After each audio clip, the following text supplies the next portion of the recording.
Banjir besar luar jangkaan atau bah kuning pada Disember 2014 di Kelantan meninggalkan kenangan yang cukup menyayat hati dan trauma, terutama kepada mangsa banjir yang terkesan dengan fenomena alam luar biasa itu. Rintitan daripada peristiwa itu, kerajaan meluluskan projek tebatan banjir di Hospital Raja Perempuan Zainab II atau HRPZ2 di bawah rancangan Malaysia ke-11 RMK11 Rolling Plan pertama ataupun RP1 dengan kos RM8 juta.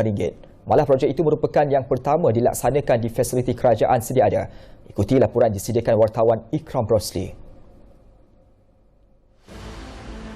Musibah banjir 2014 itu bukan sahaja menyebabkan ribuan penduduk panik menyelamatkan diri. Malah situasi itu turut dirasai dalam kalangan jabatan dan agensi kerajaan yang ditugaskan untuk operasi menyelamat serta menghulurkan bantuan kepada mangsa seperti bekalan makanan dan keperluan asas.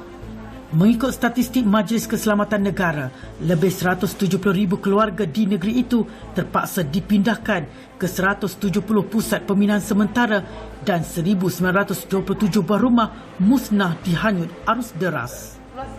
Situasi bertambah kelam kabut apabila jalan perhubungan darat, bekalan elektrik dan telekomunikasi terputus di dua buah hospital negeri itu iaitu HRPZ2 dan Hospital Kuala Krai.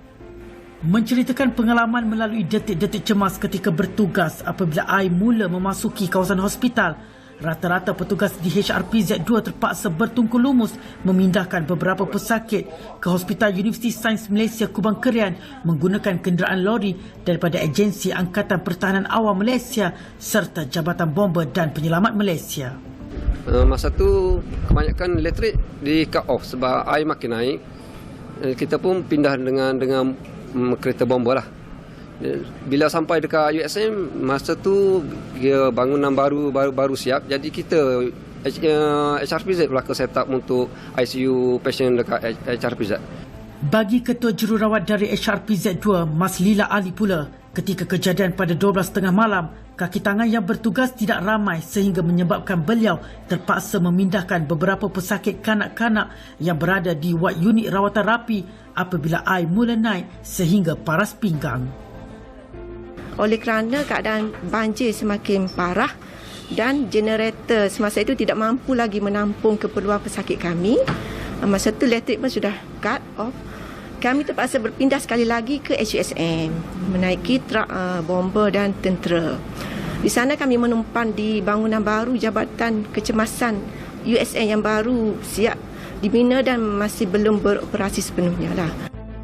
Sementara itu, Pengarah Jabatan Kesihatan Negeri Kelantan, Datuk Dr. Zaini Husin berkata, apabila keseluruhan kawasan hospital ditenggelami air, wad dan lain-lain fasiliti hospital yang terjejas terpaksa ditutup dan pesakit dipindahkan ke kawasan yang lebih selamat. Kerajaan turut menanggung kerugian yang besar akibat kerosakan peralatan dan harta benda hospital.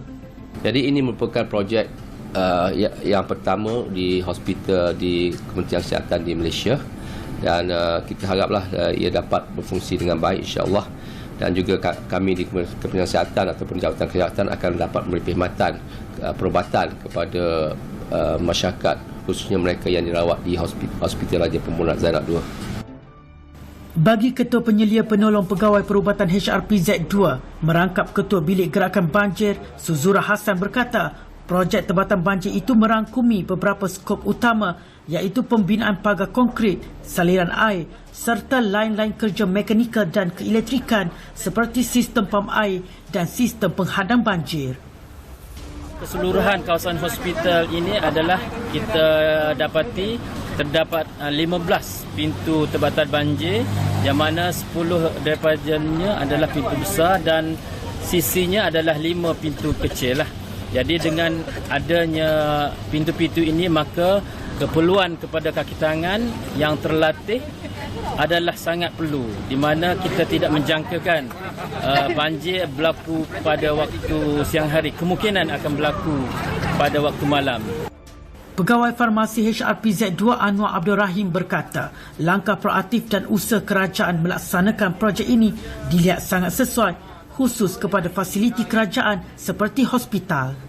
terima kasih kepada Kerajaan Malaysia kerana telah memberi kelulusan kepada HIPZ dan membuat tambatan banjir. Dan baru dirasmikan pada 10 hari bulan lepas oleh Yang Berhormat Menteri Kesihatan kita, dan saya berharap dengan ada tambatan banjir ni, banjir besar ni kita dapat atasilah dan boleh menyelamatkan harta-harta yang ada ke HIPZ. Projek tempatan banjir itu dirasmikan oleh bekas Menteri Kesihatan Khairi Jamaluddin pada 10 Oktober lalu. Memandangkan keadaan cuaca yang tidak menentu, dengan adanya projek tempatan banjir di Hospital Raja Perempuan Zainab Duk ini pastinya akan meningkatkan kemudahan infrastruktur dan memberi perkhidmatan kesihatan yang lebih efektif dan berkesan, terutamanya ketika berlakunya musim banjir. Saya Ikram Rosli bersama juru kamera Nik Muhammad Zulhafiz, Bernama TV, Kelantan.